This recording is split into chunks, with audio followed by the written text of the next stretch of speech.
Hello, everybody. We are going to get started in a few. We're just going to let everyone settle in for a little moment. As a reminder, we are streaming on Facebook, so we just want for you to be mindful that we are recording this and live streaming.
If you're just coming in, we will start in just a moment. We're just waiting for everyone to settle in. Thank you for joining us.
Alrighty, everybody. Good evening, good people. It is so nice to see your beautiful faces tonight. It's so nice to have our panelists here tonight. Thank you for joining us. Before we get going, I want to introduce to you Laura. Oh, 1 second. Let's see, hold up. So tonight, before we get going, I would love to introduce you Laura. She is our language interpretation for tonight. We believe it is important to create a space where everyone feels welcomed and respected, regardless of their language or culture background. We are committed to creating a bilingual space in all aspects of our work. So I will actually let Laura tell you more about how that is going to work tonight. So gracias, Laura, for your interpretation. Today's event will be in English and Spanish. To hear interpreting into English, please make sure to select the channel for English. It's going to be like a little globe at the bottom of your screen. If you're using the computer, click on that globe icon that says interpretation and then select English. There's also an option, I think it says original audio, English and Spanish.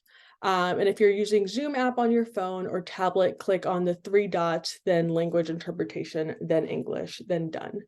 And I will give Lara the opportunity if they need to explain anything else. Thank you.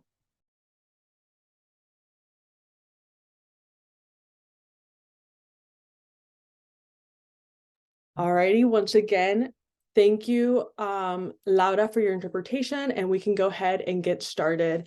I am so excited to be here and to hear our panelists, and also just talk to anyone that is on here. My name is Jackie Perez Albanil. My pronouns are she, her, ella, and I am from Chatham County, and I'm also the statewide organizer for the Education Justice Alliance, where we work to dismantle the school to prison pipeline and also the school to deportation pipeline. And part of our work, or part of my work, involves working with Every Child NC and Heal Together. So I'm here tonight because the truth is that our school communities, such as our children, our teachers, our educators, and also school staff, are really experiencing firsthand the hardships that come with the lack of investment into our schools, right? So what's awesome about tonight is that we have gathered some special folks to help us talk about the cracks in the foundation of school infrastructure. And I'm so excited to have our panel briefly introduce themselves. I think we are going to start with Matt. Matt can start us off, and then Kendrick, and then Jennifer, and then Robert. If y'all can just share your name, your pronouns, and your org, that would be awesome, and then we can get started. Thanks, Jackie. I'm Matt Ellenwood. I'm with the North Carolina Justice Center's Education and Law Project, he, him pronouns. I'll pass it over to Kendrick. How you doing, everybody? My name is Kendrick Easter. I am a member of Action for Equity, and it's a he, him pronouns.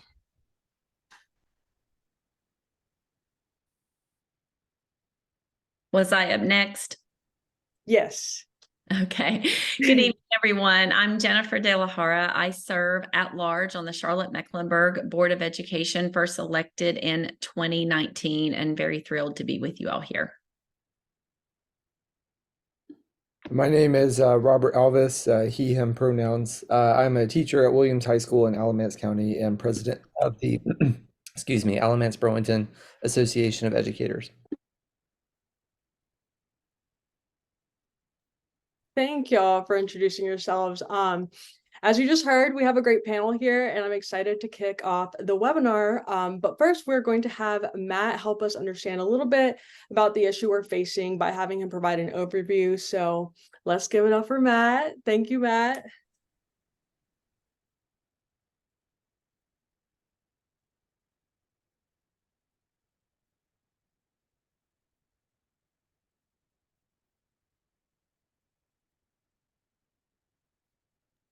All right, I'm unmuted. Am I showing anything? It's working. Holy cow. All right, thank you. Thank you so much for having me. So I'm going to go over, I think, just some of the big picture numbers involved, but I do want to recognize what an emotional issue this really is for all of us. I have a 2.5-year-old and I have a 6-year-old who's in first grade. So that, that feeling you get it first in pre-K, but you get it every time you go in to start a new school year where you drop your student off and you're leaving your most precious loved ones in the hands of people who you trust and in a place that you trust to be safe. And some of the stories that I've heard this year, and really in recent years, there've been a lot of issues. We've had hurricanes, we've had all kinds of flooding in schools, and we've traveled around the state over the years, and I'm always amazed at some of the things that have happened. People, of course, know there's mold issues, HVAC issues. There's safety issues related to a lot of the terrible stories we hear across the country. So it really is an incredibly important investment, and one of the last things I would expect that state leaders would neglect in the way that they have, because I think so many people, anyone with children has gone through that same experience. It just amazes me. But with that said, I'll go into some of the big numbers. And honestly, we go through all kinds of data and education, and it can be harrowing at times. There's learning losses in the pandemic. I'm not sure I've ever seen anything quite like this. This is in terms of the sheer magnitude of what needs to happen. So this is from the North Carolina Department of Public Instruction. They do these school facility needs surveys periodically. This is the most recent one. So it looks at the needs looking forward for 5 years, because you got to plan these things out, right? But every year it grows a ton, because if anybody is a homeowner, you know what happens when you have some stuff you need to fix around your house and renovations you need to do, and you don't do them. They don't get cheaper, they get more expensive. And you know, if you have leaks in your windows and you don't fix them, next thing you know, there's going to be, the whole thing's going to be rotten. And that's exactly the same thing that happens with neglected school facility needs. So just to look a little bit at this, you can see how some of the needs break down. You know, new schools, I think, reflects this fact that we have some communities, we have, you know, particular counties across the state that are growing really rapidly, particularly in the urban areas. And those schools have needs for either new schools or additions to existing schools. But you can see the renovations number is even larger.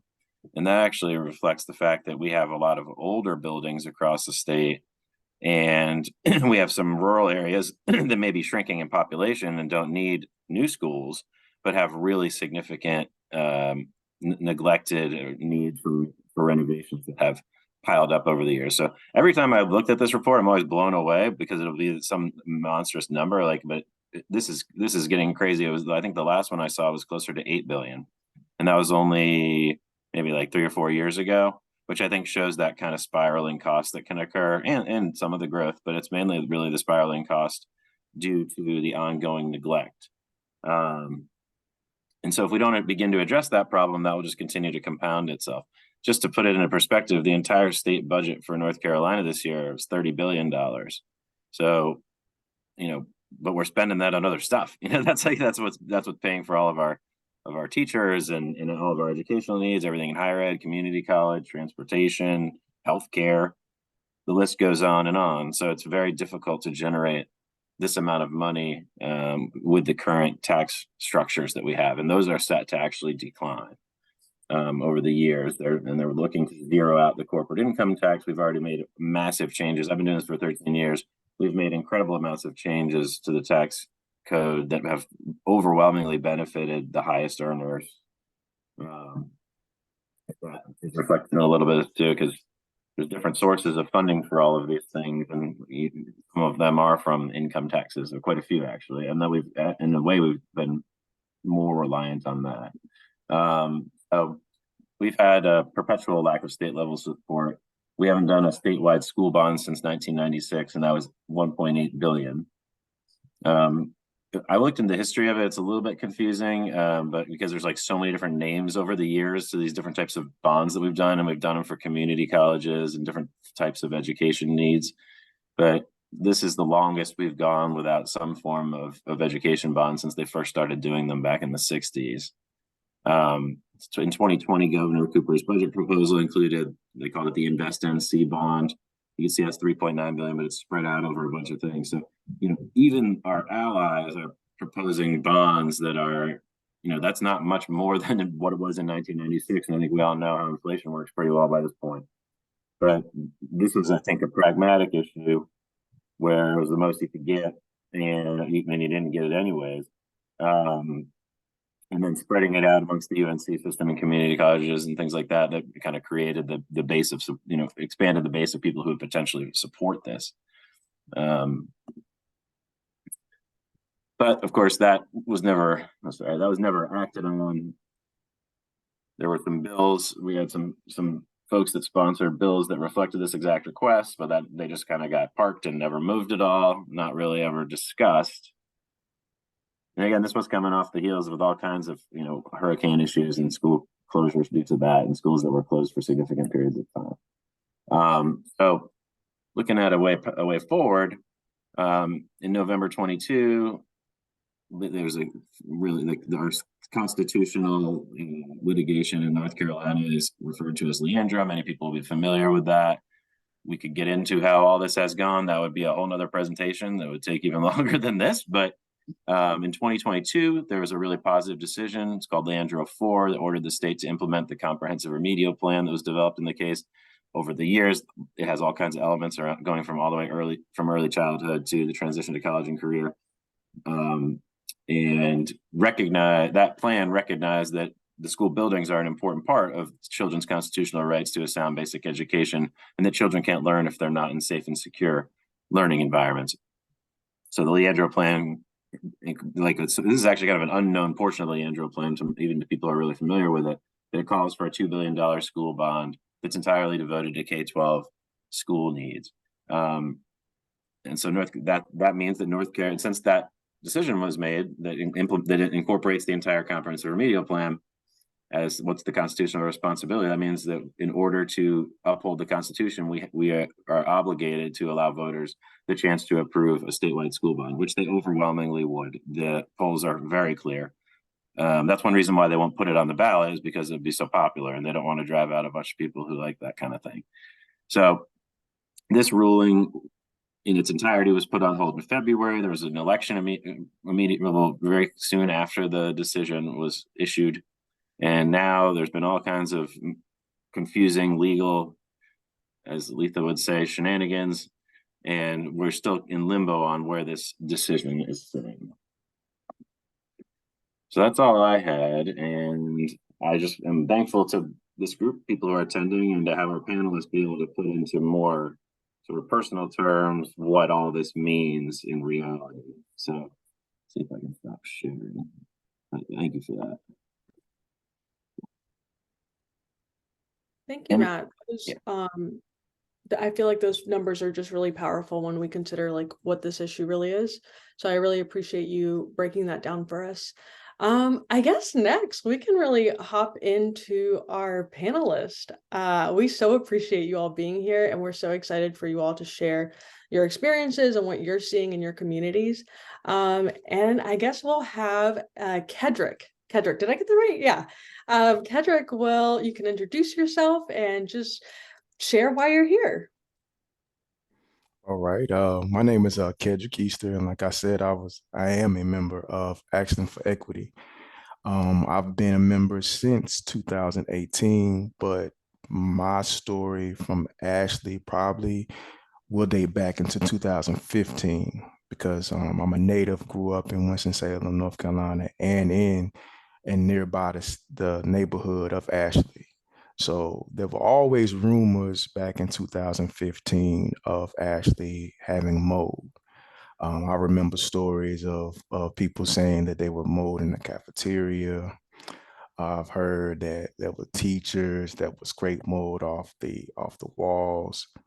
And so it was never confirmation, but it was always rumors. Well, I think back in 2015, you had a lot of issues going on. You had the Haynes Lawrence Middle School that they found out that it was a chemical leak in the water system at Haynes Lawrence, because it's a chemical plant right across the street from the former building.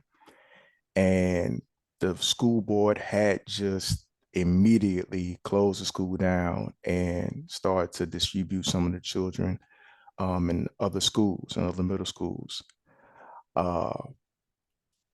Right after that, that's when the mold issue began to, I guess you would say, it didn't come to full effect, but people started to talk about it. So that already put Ashley Elementary on the bond. And the bond back in 2015 was a $552.5 million bond. And it was a total replacement of Ashley, a total new construction. And like I said, this is right after the Haynes Lawrence Middle School was closed down due to chemical contamination of the water system. And those children were, again, like I said, moved to different middle schools. Now, people would say that, Haynes Lawrence Middle School was a mixture of races, Black, white, and some Hispanic. But it was mainly for because it was two schools. So Haynes was considered a school where the highly gifted academically students would go. And so, of course, you had affluent white students that would go to Haynes Lawrence. So to keep that in mind, that was one of the reasons why some people thought that it was immediate action taking place when the chemical contamination report came out that the water was contaminated. And then, so 2015, the bond was passed. Ashley was on it, $552 million. So immediately the bond was trimmed and Ashley was taken off. Ashley was on, like I said, on the bill, but when it on the bond, but when it was taken off the bond, it immediately was cut down to 325 point, I think $25.8 million. And it was voted to pass for 350 million, with only actually getting 900,000. Now, again, it's still not quite known that there is mold, but there have been rumors. Okay. But I think from my experience and from the people that I know that lived in the neighborhood, they knew, and that's why it was put on the bond in the first place back in 2015. So when Ashley was cut from the bond and it gave and was given only $900,000, that's when I believe the teachers, and then the one story I did hear that the cafeteria lady found mold in the cafeteria, that's when they began to go to the school board. And the teachers were the first to start this movement. It wasn't any outside organizations. Teachers had started to call out for work because they were sick. I've heard one story where a teacher had cancer and they didn't know what was coming from, but it wasn't enough evidence to prove that was coming from the school, but she believed that it did. For years, she had worked in the school and she have known that the air quality was contaminated, and she had tried to raise her voice, but she was silenced. And a lot of teachers were, a lot of parents were, and a lot of students were. Students became sick.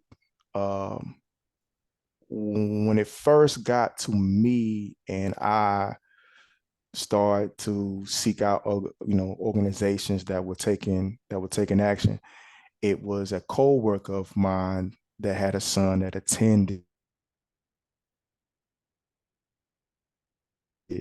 Ashley. Effects he was experiencing while in school, and headaches, trouble paying attention. He would have sinus infections out of nowhere, and she had already heard the rumors, and so she was beginning telling me that, I think that that's what is causing my son all these, the sicknesses and things like that. So I think Action for Equity came across my path. At the time, it was Action for Ashley came across my path. Another friend came to me and said, "Hey, man, you need to get involved because Ashley was taking off the bond, and we've been hearing these rumors, and the rumors are true." Because at that time, and I think this was 2017, I believe, that's when the report had came out, the first report, because there were two reports. And the first report, I think in 2017, it came out that there was a significant amount of mold growth in the HVAC units. And that was it. I mean, I think the NAACP got involved. It's a whole bunch of groups got involved. And that's when the Action for Ashley coalition, because it started off a coalition of different groups coming together and people from the neighborhood coming together. So I just want to add to that, you know, Ashley Elementary is considered 81 point at that time, about 81.5%, I think they said, economically disadvantaged. And we always felt that if it was on the other side of town, that they would have took immediate action, just like it was when it was Haynes, Lawrence, which you had a lot of people on the other side of town coming over to Haynes Lawrence to participate in the academically gifted program. So that was the fight. The fight was, you know, why should we wait? You know, if the report says it's there, then why are we putting these children through, and the teachers and administrators and the staff through these harmful conditions? So, and that's what we were fighting for the whole time. I guess we can go in 2018. 2018, we were showing up to the school board. That's when it got news press.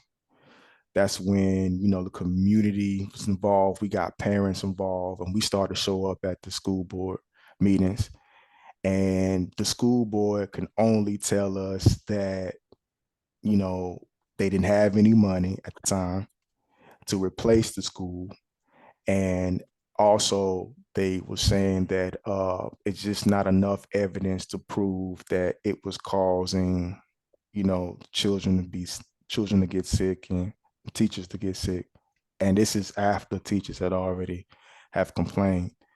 So we just kept getting the brick wall when it came to the school board. And I just remember, you know, protesting out in front of the school board and actually going into the last school board meeting, I think of 2017. And it was just, you know, there's not enough money.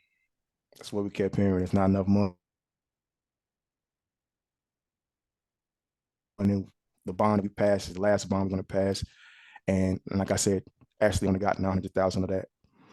So eventually it was a second test, I think, by Midland in 2018 that said that immediate action should be taken because the mold has significantly grown through all out the HVAC units. So, and I think that's when the school board decided to, I think, invest a little over $1 million into replacement of the HVAC units.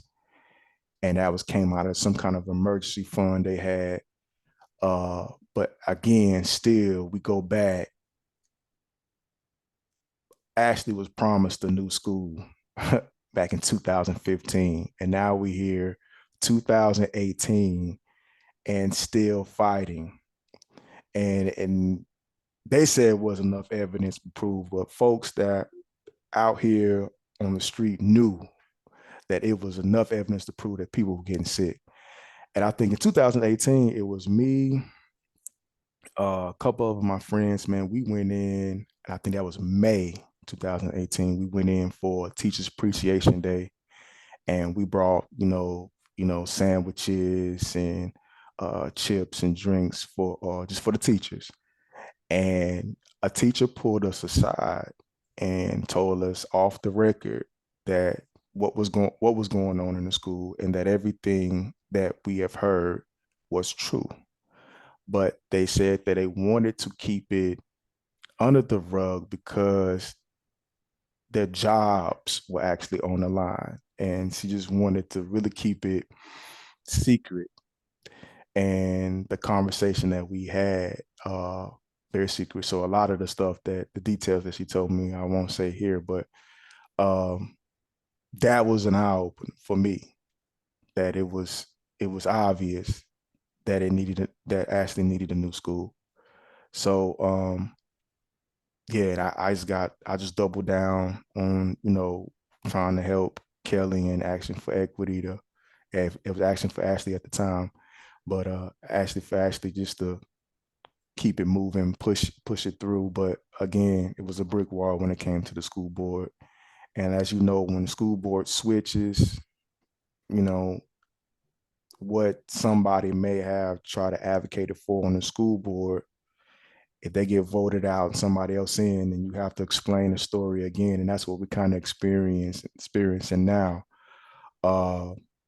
I would say, I guess 2018 was probably the last year that we actually had to really push it. 2019 was we did file a complaint with the Department of Education, and that kind of opened some doors for us.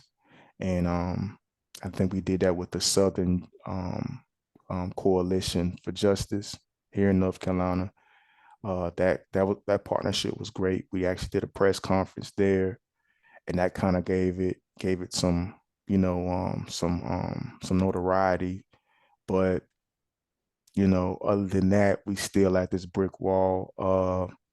We recently had a meeting with the board, like two members of the school board, and talking with them about submitting a proposal for a special bond for Ashley. Because at this point, they said that the 2016 bond, right, which, basically was voted from the 2015, which was trimmed, that took Ashley off. The remaining capital projects from that particular bond is basically underfunded because of inflation. The estimates from back then do not cover the funding for those projects now. So what they did, the commissioners actually passed a 2/3 bond that leaves them 70 million right now at the time. They was able to cover a cost for the new school, which is a Bronson Elementary, which is a school in a predominantly white neighborhood, but they said it was sinking, and we seen the evidence to prove that it was actually sinking. The school was, so that was an immediate that calls for immediate action, and we understood that. But again, Ashley is left with no new school, with only have new HVAC units. But if we all know that does not change the situation. If it's moisture in the school, then it doesn't take long for moisture to grow back into those new HVAC units. But going back to the bond, the 2/3 bond they have is only access to 70 million. They only get a portion of that, which is the 30 million, and the rest of it they will get over a course of 4 years. So what they basically told us in this recent meeting, school board members told us that it's looking like 2028, in which the commissioner said they will try to pass a bond without raising taxes. They don't want to pass another bond because they don't want to raise taxes. But we feel like, our organization feels like, if this really matters to the community wouldn't mind paying a penny or so more taxes to raise what we have an estimate of about 60 to 65 million to build a new school. They already have the land, they already have the design. So we're like, our old slogan was back in 2016 was not another brick, not another bond. And that's how we feel. And that's my story. Thank you, Kedrick. That was so powerful. And a lot of what I heard, I want to hold space that like the work that y'all are doing is so important. And it's also, it must be so exhausting, because what I heard from like your story was like consistently not being listened, consistently being invalidated. And also just like consistently trying to justify why you need resources. And it just absolutely breaks my heart that like so many teachers and students are the ones that are facing the consequences, like the health concerns, and just like that's not enough for our state to be like, we need to do something. So thank you so much for sharing that. And then I guess we can move on to Jennifer. I'm excited to hear your story. We appreciate it. And please, we're going to have some time at the end for questions too. So stay tuned. Yeah, thank you. Thank you very much. I'm so grateful for the invitation. So first, I just want to thank Every Child NC for inviting me to participate tonight. And also maybe most importantly, centering Charlotte-Mecklenburg schools.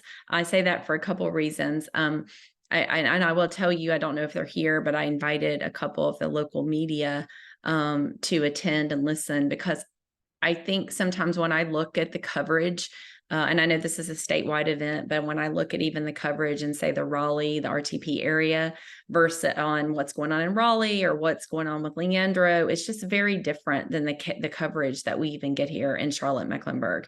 And I see my friend in the Winston-Salem area shaking his head as well. And so I just think that that's really, really important that the folks in the Charlotte-Mecklenburg area understand the statewide sort of struggle that we're having, and that it's all interconnected and not just isolated even to hear us locally. So you may have heard we have a $2.5 billion bond that is currently being voted on right now as we speak. Polls close at 7, and of course, leading up to Election Day on Tuesday. I definitely want to get into that big number. I heard a lot of things that I'm hoping to hit on, even in the opening statements about spiraling costs. I appreciate the comments around mold and other factors, things that I'll hope to speak about a little bit that during my tenure. Of course, I was one of those lucky ones that got sworn in December of 2019, and 3 months to the date, March 13th, 2020, the world turned upside down with COVID. And I think more than ever, we became aware, acutely aware. I mean, we knew the struggles, certainly teachers knew, our families and students knew of the struggles of the lack of facilities. But when COVID hit and we started thinking about things like air quality, during that time, there was just a whole new level of concern and heightened awareness that came our way. So I hope to speak about that a little bit. I hope to tie this back into Leandro. And I'm mentioning some of these things because I know you say questions are coming up. And if I forget as I'm speaking, I hope that folks that might be interested will ask me specifically about my experience during those times, COVID, I mean, specifically, and also as it relates to the Leandro case and why it's so important given the chronic underfunding, underinvestment. I'm correcting myself. I always say the word investment now in funding, because for whatever reason, funding now has become sort of this negative word. But if we can talk about investment, it's really important, because when we have the conversation around what's the return on my investment of my taxpayer dollars, then we can say back to the folks, yes, that's important. Let's first talk about the level of investment, because you can't have ROI without the I. So thank you for using those words as you began. $2.5 billion bond on the ballot. This is going to build 30 projects total. Some are renovations, most of them are new schools, some are some special projects, but it's basically 30 projects countywide. We are a large county. We're the second largest county in the state behind Wake. And it's critical that we pass this bond for many reasons, for the reasons that Matt and Kedrick have already articulated for the need, but specifically here in Mecklenburg, we're even a little bit more behind than some of our larger county districts. So I want to speak to that a little bit and why that is. Also why it's important that we think about this in the context of Leandro. So thank you for bringing that up at the beginning, and the fact that the state has not contributed significantly to the infrastructure of schools since 1996. These things matter. And oftentimes we think about Leandro, as we should. Of course, this case began in Hope County and other rural counties where it began. And these counties often don't have the tax base that a place like Mecklenburg does, which has a booming economy. So it is right for us to think about the disadvantages of our rural counties. Sometimes, though, I think that a story gets lost in there that the wealthier counties by default must just have the resources available. And that's also not necessarily the case, because oftentimes in our urban areas, we have other challenges that our county specifically, when they're funding, have to also address. So we need to keep that in mind. When we're thinking about sort of that urban-rural divide, all areas are affected. And of course, we have such a larger population. We have 1.1 million people, almost 1.2 here in Mecklenburg County. We currently have 184 schools, 142,000 students. So it's important to name those numbers as well, because while it will be a record-breaking bond that's on the ballot coming up, ending on Tuesday, relativity matters. And so I just wanted to sort of level set with that. Charlotte Mecklenburg Schools has the distinction, getting back to Leandro, of also being a plaintiff in the case. We are actually a plaintiff intervener in 2005 because of that realization that rural areas certainly have their concerns, but urban areas also have concerns. The Charlotte Mecklenburg Board of Education back then decided to intervene as a plaintiff, and we are also actually suing the state. I'm very involved, and up to date on what's going on with Leandro 4. So I do want to mention that because it is all interconnected. Spiraling costs were mentioned at the beginning, and I noticed that latest report was 2001. I would say even in the past 2 to 3 years, the costs have just shot up. And I would love to see an updated number. It was at 13 billion. I bet it's closer to 20 billion because we have a $5 billion need right now in Mecklenburg County. So statewide, I'm sure it's up to 20 billion. And COVID certainly increased those construction costs. There were delays and supply chain, and then of course, inflation and other factors. So I appreciate that being mentioned, but I bet our overall state need is closer to 20 billion at this time. I'm going to share my screen here for just a moment. Can I get just maybe a thumbs up that everybody can see? Okay, thank you. So we started out with 125 projects on our list. Again, that's how great the need is. I do want to point out also, in comparison to Wake, over the past 22 years, Wake County, and when I say that, I mean everyone. I mean the school board asking for it. I mean the county commission approving it. And ultimately, I mean the voters. It's the voters' responsibility also to stand up our constituents and say, we need this. But over the past 22 years, Wake County has invested double the amount of money that Mecklenburg has. So when I say that we are even further behind, that's what I'm saying in relativity to. So we're coming from a place of, we know the state has not funded, our local constituency base, the collaboration of all that has not really provided for the schools that we've needed. So we started out with 125 projects at a total cost of $5 billion, where there was clearly identified needs. Then we narrowed that down to 40 projects at a cost of $3 billion, took that to our county commission, and the county felt like they, with their debt service to this, and also the voters, that 2.5 billion would be more palatable. So we narrowed the projects down to 30. And so here we are today. I just want to give a little history also of how that happens, because it's multiple players that help us get to this point. We had a rubric in place that helped us rank the projects, because again, you've really got 125, you have to pick the 30 neediest, if you will. So it was a rubric that looked at various factors, including things like lack of air quality, because now airflow, outside airflow, we know that's a factor. Some buildings don't have outside light. And in many of our classrooms, there are no windows because of the time that it was built and sort of the modern age thinking of whatever that time was.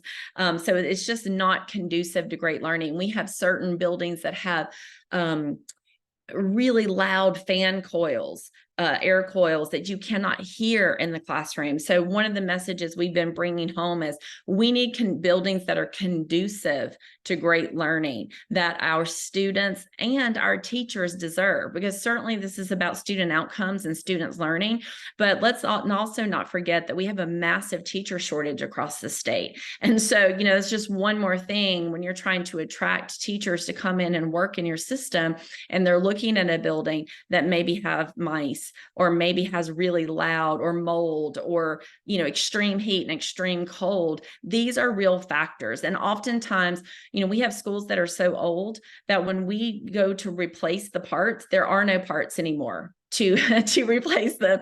So, you know, our staff gets really frustrated. Honestly, we get a lot in August when school goes back. We have massive air conditioning units that go down. And unfortunately, sometimes that manifests itself with some in the sense of, why doesn't the school board care? And I don't know that it's a lack of us not caring about it. It's a lack of, we don't have enough deferred maintenance funding to do it. We can't get the parts fast enough. We don't have the HVAC staff to go around and do, when you've got 18 units that fail on any given day, there are not enough staff to go, you know, paid mechanics, HVAC technicians to go and repair it all. So it can seem like there's a lack of concern, but all of this buildup has created sort of a domino effect that is, you know, unfortunately forcing our students and our staff to work and learn in substandard conditions, which of course I think is very unacceptable.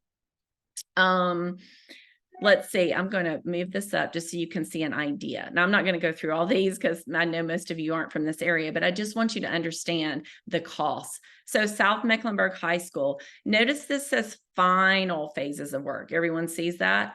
$127 million, and that's not even the whole school. So to level set, 10 years ago, this school that we're going to rebuild here would have cost $50 million. And now it's costing $127 million. That's inflation, times are changing. It's just really important to understand that. I'm going to go down, look at the top one here. This is one of our most expensive, North Mecklenburg High School. This school was built in 1951. It's the complete replacement, including the facilities. And also understand, we're not buying any land in this, in part because Mecklenburg doesn't have any land anymore. So we're having to be really, really creative. And at some point, we're probably going to have to build up, which is not uncommon. If you're from Chicago or New York and other places, there are vertical schools. That's going to be a huge shock to Charlotte Mecklenburg when we're not used to that. But at some point, we probably will have to build more vertical schools, because this whole idea of having 70 acres of land even available anymore within the county, it's just shrinking and shrinking. So what we're doing a lot is what's called on-site replacement, where we're taking the athletic fields, the parking lot, building the new schools in those areas, and then you go back and demolish the old school and then put your athletics and other, you know, auxiliary buildings or parking lots there. $228 million for the complete package. It's a lot of money. To put this in context, sometimes I hear, well, the NC Education Lottery sends, you know, you get money from that. They build schools. Last year, Mecklenburg County got just short of $12 million from the North Carolina Education Lottery.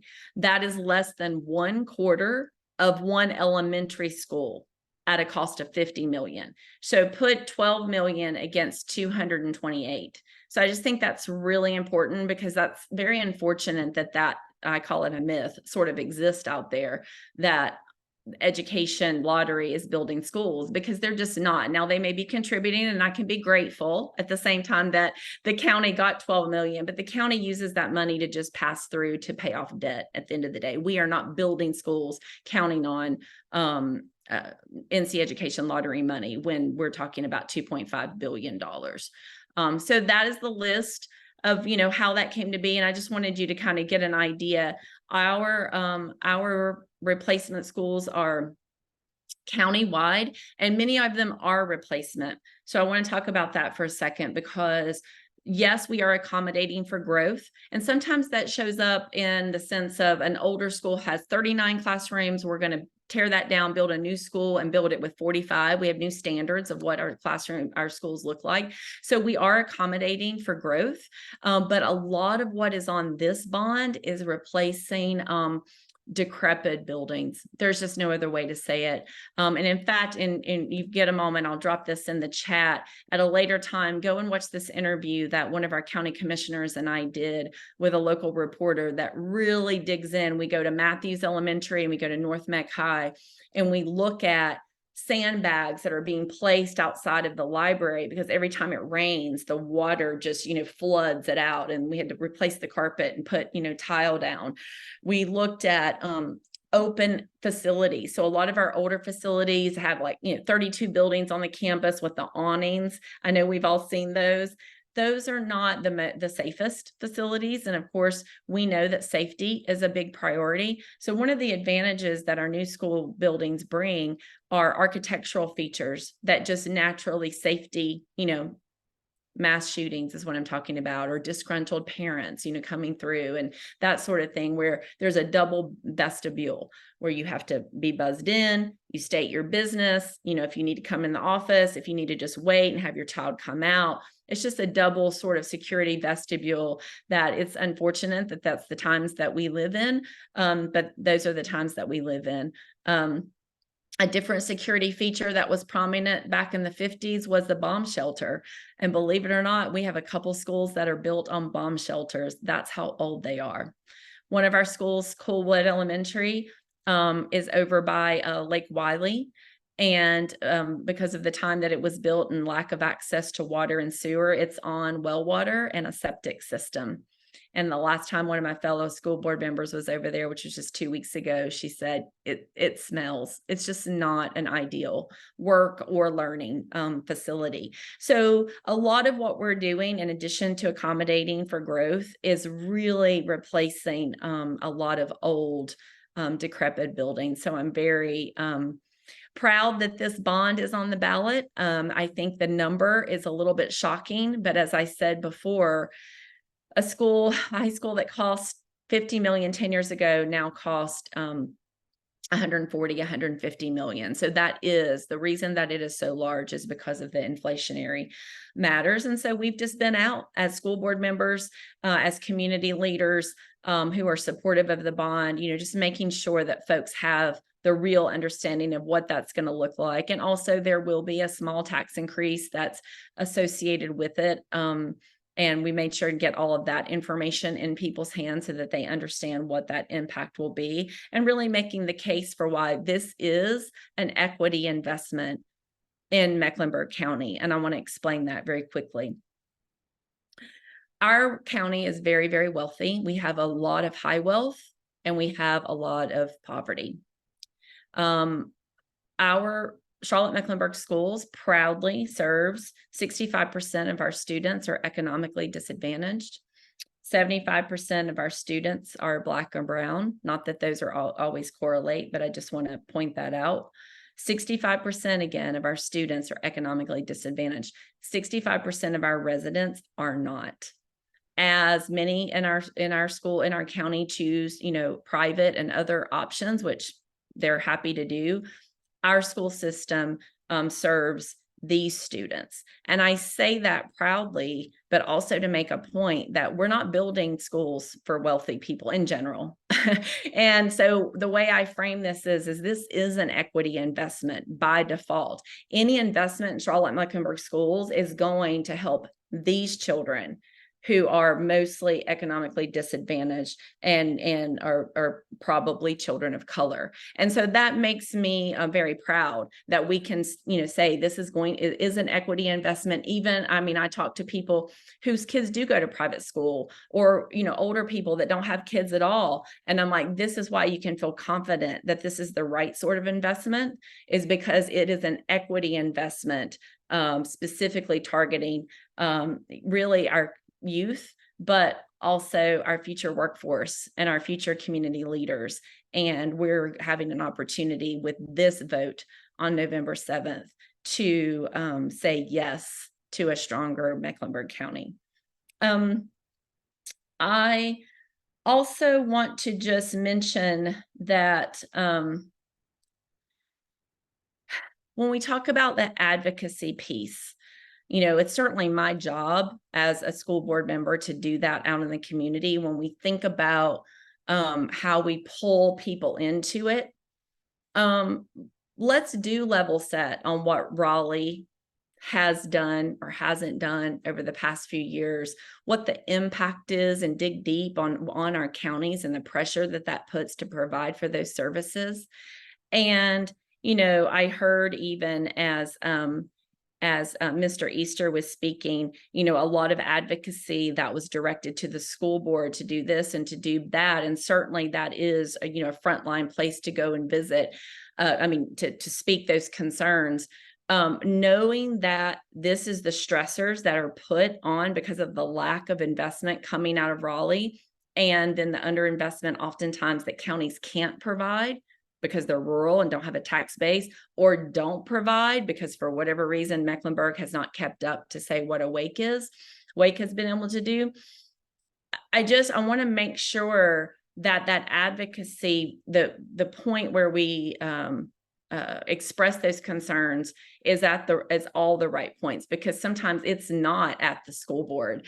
And if they are saying to you, we don't have the money for that, there's probably a good chance that, I'm not saying that they can't make better decisions. And certainly we all can make better decisions with the resources that we have. But I just think it's important for us to think about that, because that's why Leandro was there. That's why the case is there. That's why we're all fighting for all of North Carolina's children, is because of what I call chronic underfunding or chronic underinvestment across the state. And so, I'm ready anytime you all are that's on this call, or anyone that wants to reach out to me later, to take these concerns to the space where they are making decisions that are going to continue to affect us as our future children continue to shape. So thank you so much. I'll end my little piece there, but I certainly welcome any questions, and I'm just so grateful to be here. Thank you, Jennifer. I certainly learned a lot from your slides that you shared.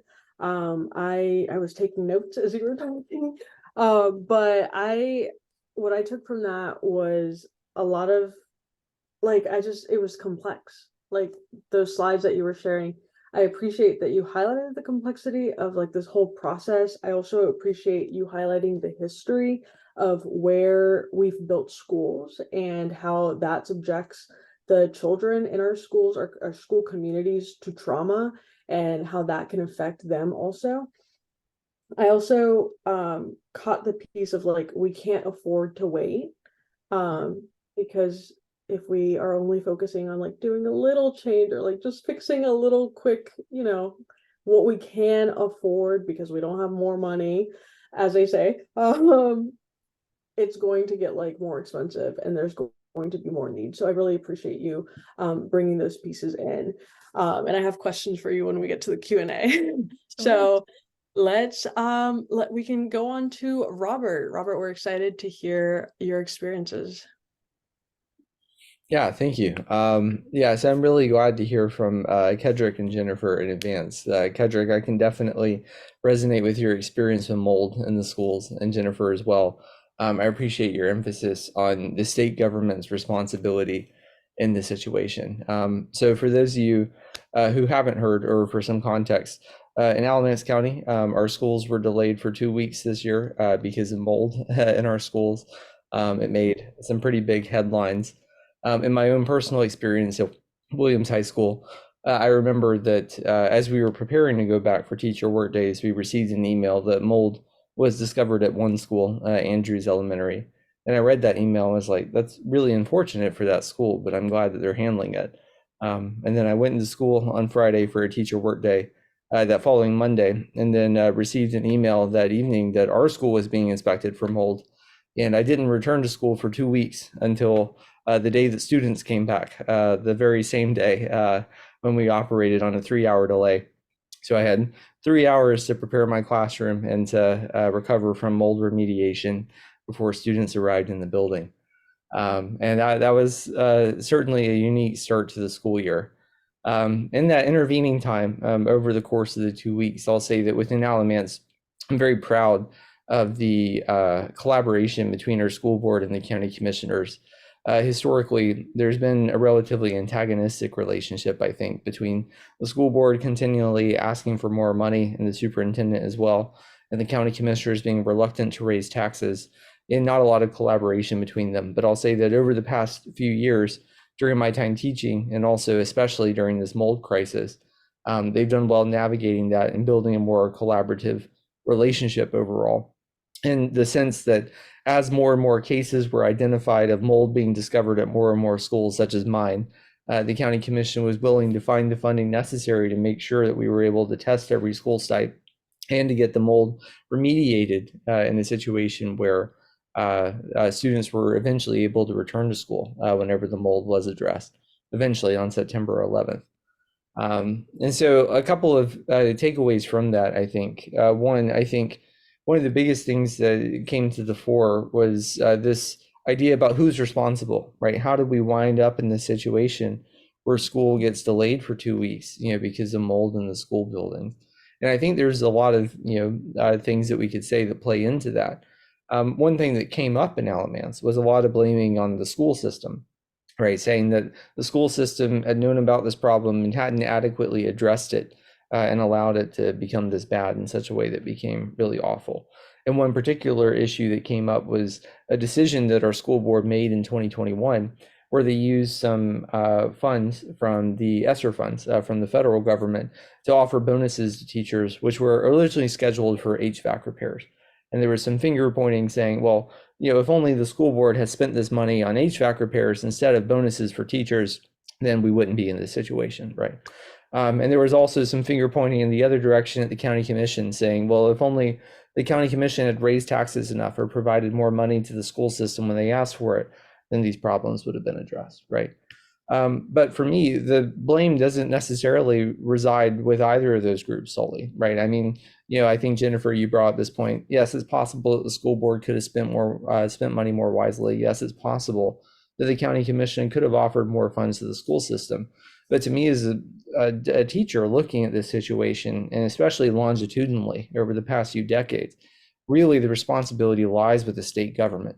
The state government of North Carolina has not met its obligation to provide a sound basic education to every child in North Carolina, as described by the Leander decision. And the money that our county is missing is ultimately from the state government, and something like Kendra, you pointed out, the state bond, right? We've gone the longest without a state bond over these past few years than we have at any other time in North Carolina history, right?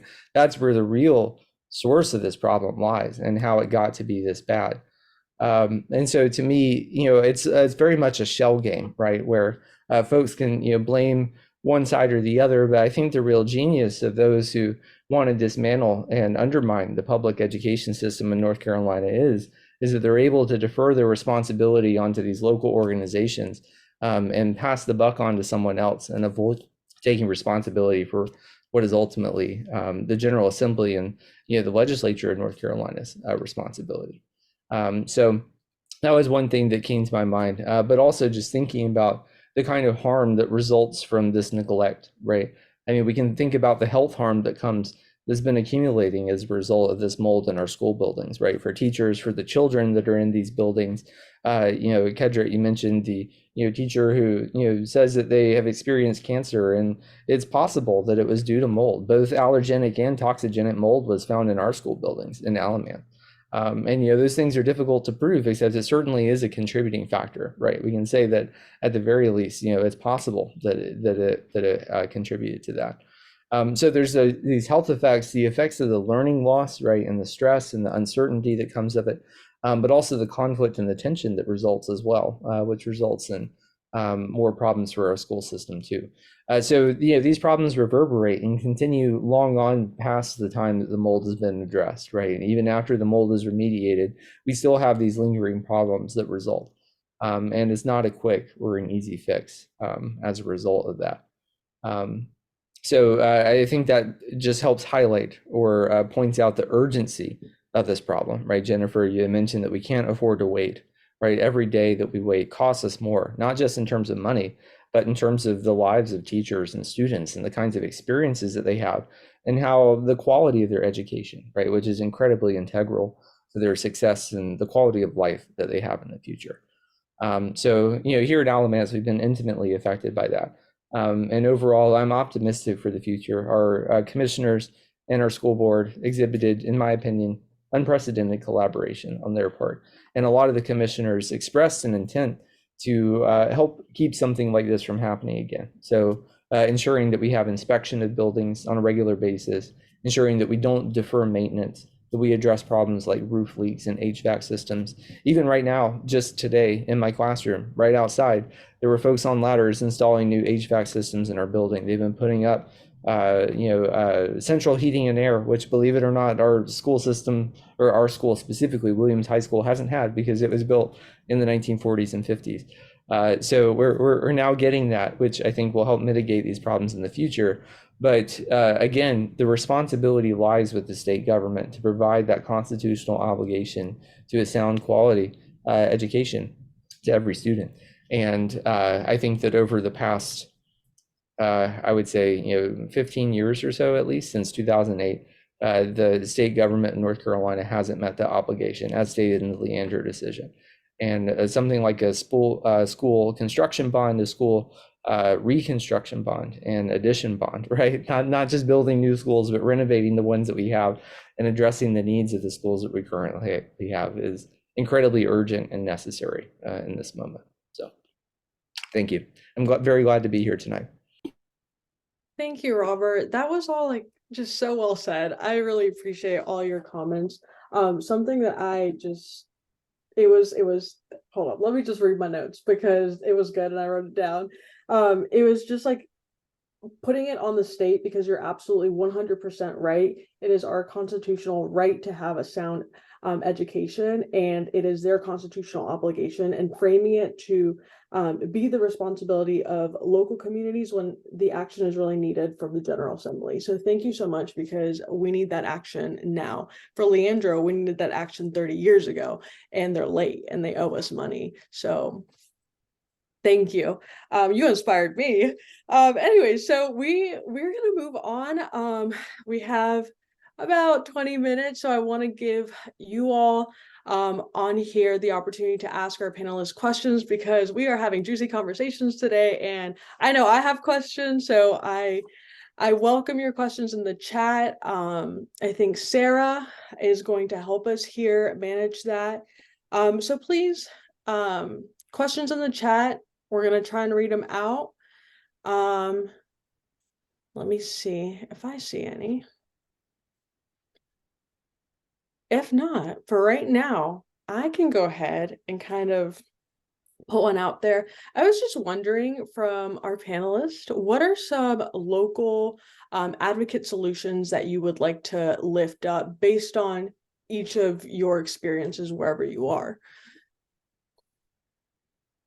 What's going on in terms of advocate solutions, in terms of movements, mobilizations? I would like to see more organizations involve parents, or allow or just give more space to parents. I know it's hard because I'm a parent myself, and I work a 9 to 5, and it's hard. But I believe that if more parents were involved, and even in our situation, I think that we would have got a more of a positive result.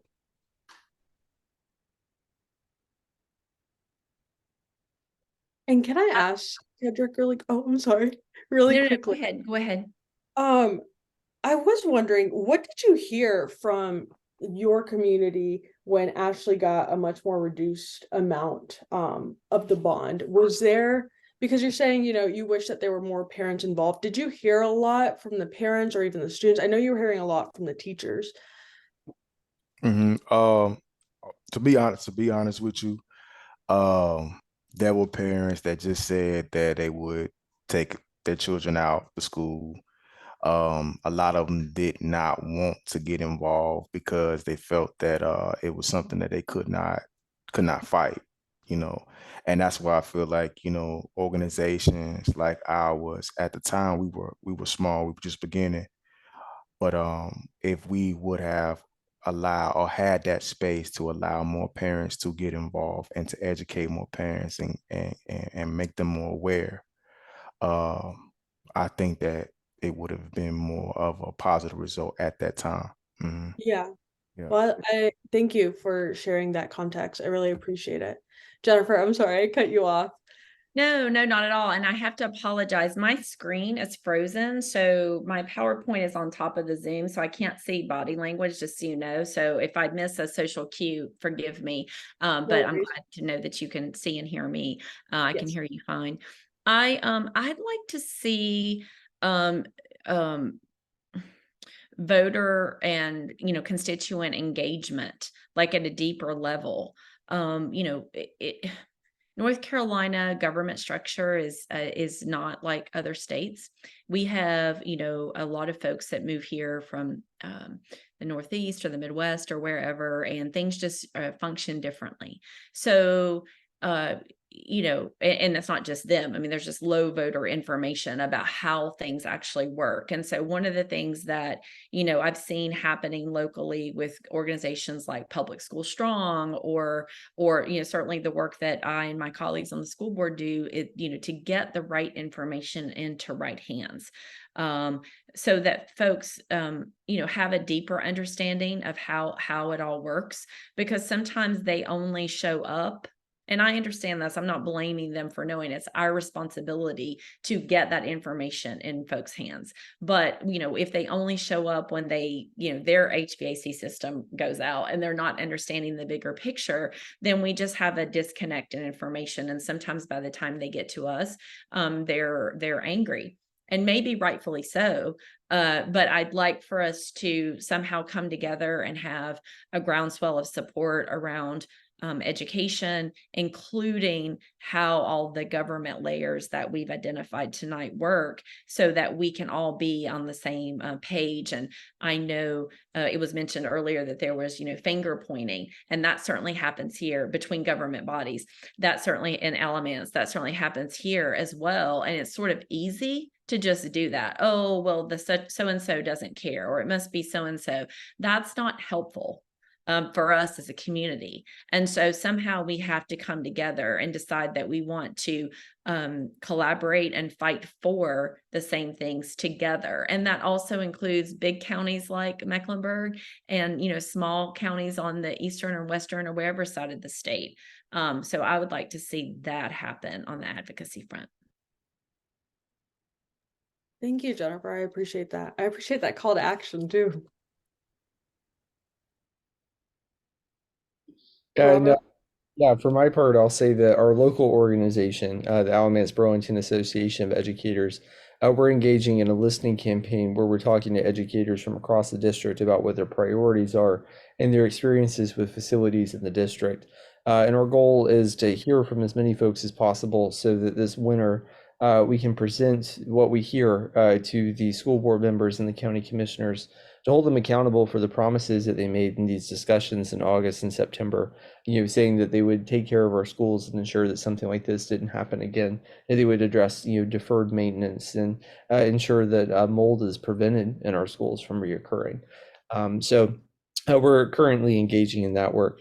And I'll add as well that, I saw that Melissa added the North Carolina Teachers United in the chat, and I think that's a great group. And I've worked with them in the past as well. And I'll also plug NCAE, which, our local is an affiliate of, which was a part as well of the 2008 and 2019 demonstrations that happened in Raleigh.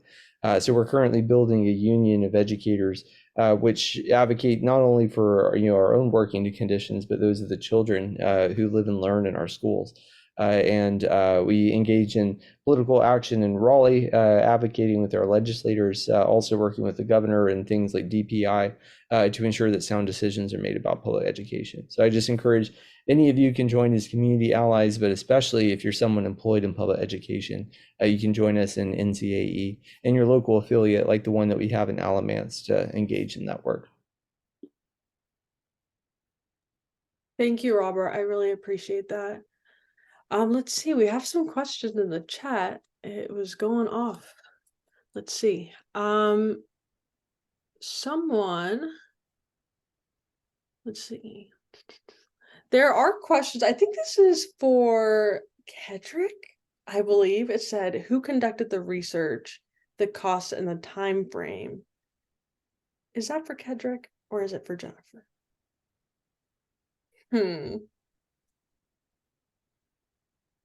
Let's see. I'm not getting, am I getting context? Hold on. Okay, let me figure that one out. But for now, there was a question too, if anybody knows. Someone, Aline said, you said that this would include a small tax increase. How small? Yes, so I think that was to me. So if your home is valued at $400,000, it will go up $120 for the year. So if it's 800,000, 240.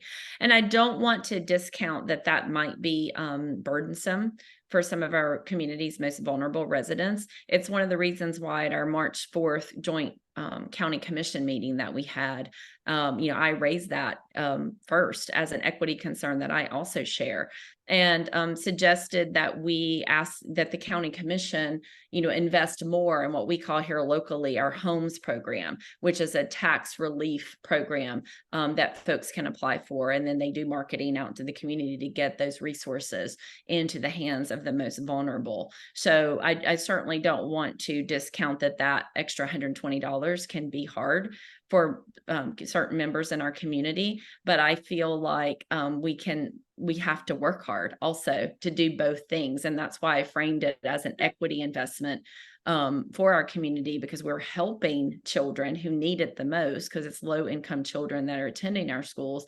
And we can also provide tax relief for our low income residents and make sure that they're not pushed out of their home. Thank you, Jennifer. Also, I think this question is also directed for you. They said, is there any guarantee that the money stays with the needs that is allocated for and not used for other issues when other things arise? Repeat that one more time. It says, is there any guarantee that the money stays with the needs that it is allocated for and not used for other issues when other things arise? So first, it can only be used for capital. So the way that budgeting works in North Carolina, you have an operating budget and you have a capital. So it's entirely strictly marked for capital needs. There is a small chance, and I say very, very small, that, a new school board could be elected and they change the projects that are on the list. I will tell you politically, that would be a nightmare and suicide. So that's why I say it's very, very, very small. I mean, this has been discussed for a year and a half in our community, getting feedback. We've explained what the rubric is, like what the needs are, and we've really worked hard to put forth the schools that are the neediest. That doesn't mean that there aren't other great needs. And that's actually unfortunate, because I'll be at another school and they're like, why isn't my school on the list? Look at this. And the truth is they're right. It should be bigger. In fact, I voted no the night that we passed the $2.5 billion, which was the superintendent's recommendation, because I wanted to leave it at $3 billion. But in the end, I said, of course, I'm going to be the biggest cheerleader in the community, and I've tried to be, but one of the biggest. I mean, our whole board is just working so hard to get this information out. But the point is that it will strictly be used for capital. It can only be used for capital. And then what we do with our 2017 bond, in fact, if anyone wants to go look, you can go to cmsbondconstruction.com and find all of the data for all of the projects for the 2017 bond down to the penny, including our minority women and small business enterprise contract allocations. Of course, that's really important to our community as well, is that we are turning around and investing the money in with minority women and small business, traditionally marginalized and disadvantaged groups. And I'll make one more point on that, because unfortunately, sometimes it gets framed that, public schools must be like a drain on the tax base or on the community or the taxpayers. We're actually an economic engine. we turn around and that $2.5 billion is going to be spent right here in the local economy. And a great percentage of that, 46%, of those contracts are awarded to MWSBE businesses. So I'm very proud of that. And just to quickly clarify, when you mean it can only be spent on capital, what does that mean? School facility construction, and also like furniture for it, you know, the TVs for the smart screens and things like that. So it's not, unfortunately, it can't be spent. And in fact, we've actually received criticism for that.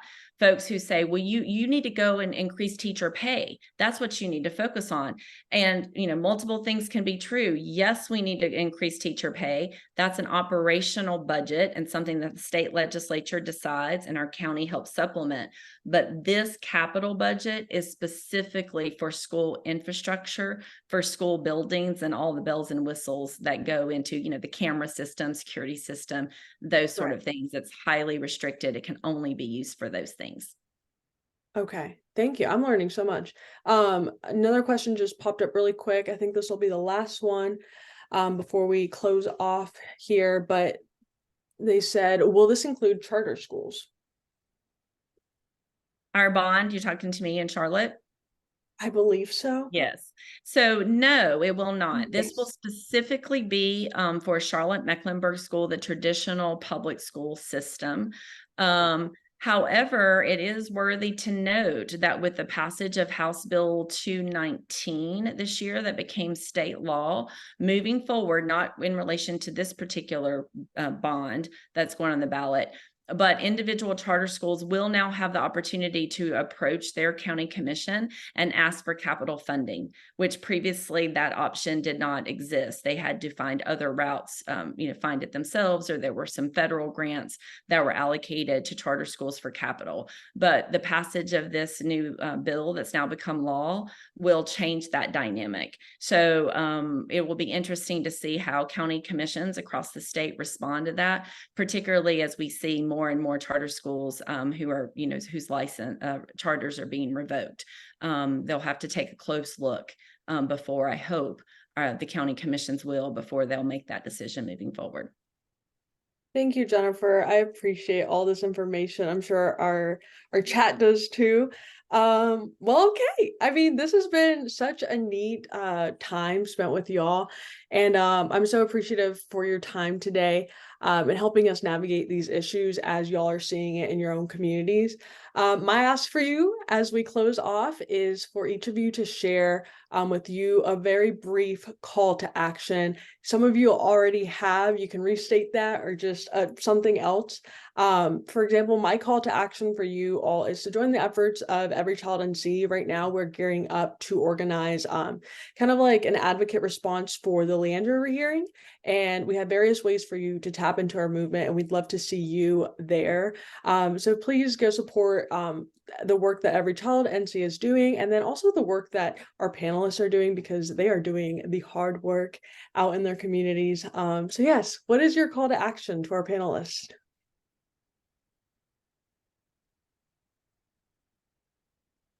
Kedrick, you want to start? Yes, I will piggyback off you, Jackie. I was on that call for the Leandro advocacy for the every child in North Carolina. So I'll say that every parent needs to be involved and at least educate yourself on what's going on. Educate yourself on how schools are funded, and that way that you will know and understand what this fight is about.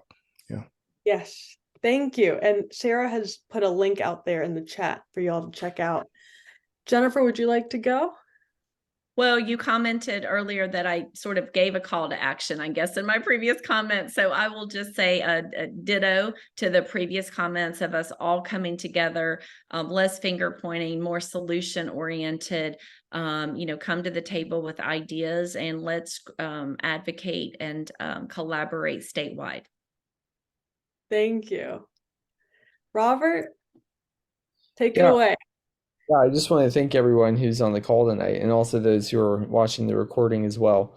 So again, like I mentioned, anyone can join NCAE either as a community ally, or if you're an employee of a public school, then as a full-time member. And I'll also add as well that the American Education Week is coming up on November 14th, all that week. So you might do something to celebrate American Education Week as well. Yes, thank you all so much. I love this common message that we are stronger together. So please plug into these organizations. They're doing amazing work. And all the plugs that were put into the chat, please check them out, those links, those organizations. Sarah, do you want to go over any other actions that we're directing for advocates? I just want to give it up for Jackie. This was her first webinar with us and the team at Every Child. We're just so grateful to be in community with each of you. Thank you to Jennifer, to Kedrick, to Robert. Just incredible information sharing. We always leave you with 3 actions at Every Child. So, you know, Jackie lifted up the need to show up. We know that they're going to go after Leandro and with the rehear at the Supreme Court. We have an organizing team that is pulling together a network-wide, statewide advocate response, and provide supports and tools for folks that want to take that action with us. So please connect with Every Child, connect with Jackie. We'll share all this good information and follow-ups afterwards.